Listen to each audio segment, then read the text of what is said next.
ಇಂದೇ ಡೌನ್ಲೋಡ್ ಮಾಡಿ ಮತ್ತು ನಿಮ್ಮ ನೆಚ್ಚಿನ ಶೋಗಳನ್ನು ಆನಂದಿಸಿ.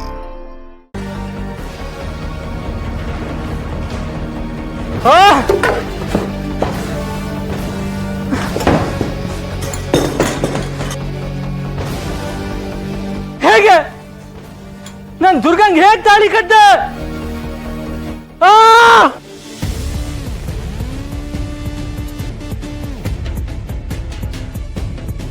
ಸಾರಿ ಶರತ್, ನನ್ನಿಂದ ನನ್ನ ಸ್ವಾರ್ಥದಿಂದ ಇದೆಲ್ಲ ಆಗ್ತದೆ. ಆದ್ರೆ ನಿಮ್ಗೆ ನೋವು ಕೊಡ್ಬೇಕು ಅನ್ನೋ ಉದ್ದೇಶ ಇರ್ಲಿಲ್ಲ. ಆದ್ರೆ ಏನ್ ಮಾಡ್ಲಿ, ನಾನು ಇದು ಮಾಡ್ದೆ, ನನಗೆ ಬೇರೆ ದಾರಿನೇ ಇರ್ಲಿಲ್ಲ. ಗೊತ್ತಿದ್ದು ನಿಮಗೆ ನೋವು ಕೊಟ್ಬಿಟ್ಟೆ Sharath. I am extremely sorry. ನಾನು ಮಾಯನ್ ಮದುವೆ ಆಗಲ್ಲ ಅಂತ ಡಿಸೈಡ್ ಮಾಡಿದೆ. ಆಮೇಲೆ ವಿಷಯನ ಅಮ್ಮಂಗೆ ಹೇಳ್ಬೇಕು ಅಂತ ಅವ್ರ ರೂಮ್ಗೆ ಹೋದೆ.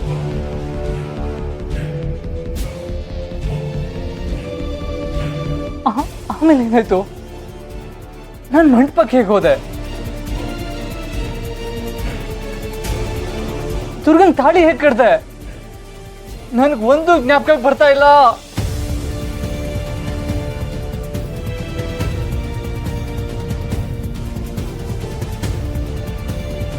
ದುರ್ಗಾ ಹೇಗೆ ಮಂಟಪಕ್ಕೆ ಬಂದ್ಲು? ಮಾಯನ್ ಮದುವೆ ಆಗ್ಬೇಡಿ ಅಂತ ಹೇಳಕ್ ಬಂದವಳು ಅವಳೆ. ಛತ್ರದಲ್ಲಿ ಏನ್ ನಡೀತು?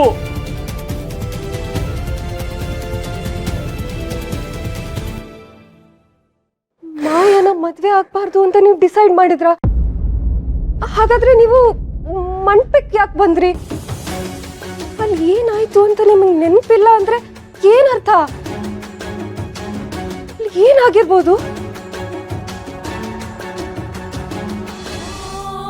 ತಗೋ ಪುಟ್ ಮೇಡಮ್, ಹಾಲು ಕುಡ್ದು ಆರಾಮಾಗಿ ಮಲ್ಕೋ. ಕತೆ ಏನಾದ್ರೂ ಹೇಳಲಾ?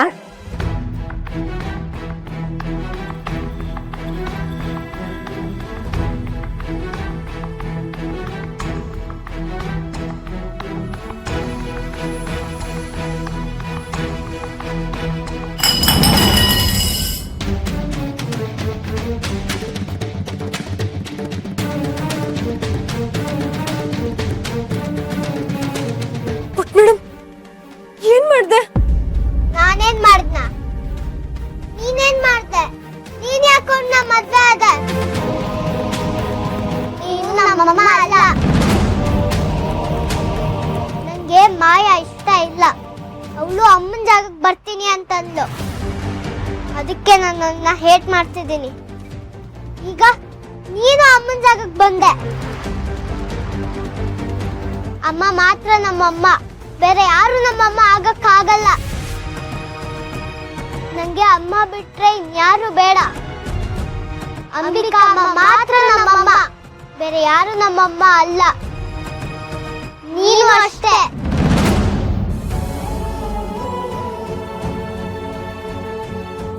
ಮೇಡಮ್, ದಯವಿಟ್ಟು ಈ ತರ ಎಲ್ಲ ಮಾತಾಡ್ಬೇಡ. ನನ್ ಮಾತು ಕೇಳು. ಅವತ್ತು ಏನಾಯ್ತು ಅಂತ ನನಗೆ ಗೊತ್ತಿಲ್ಲ ಪುಟ್ಟ. ಇಲ್ಲ, ಕೇಳಲ್ಲ. ನೀನು ನಂಗೇನು ಹೇಳ್ಬೇಡ.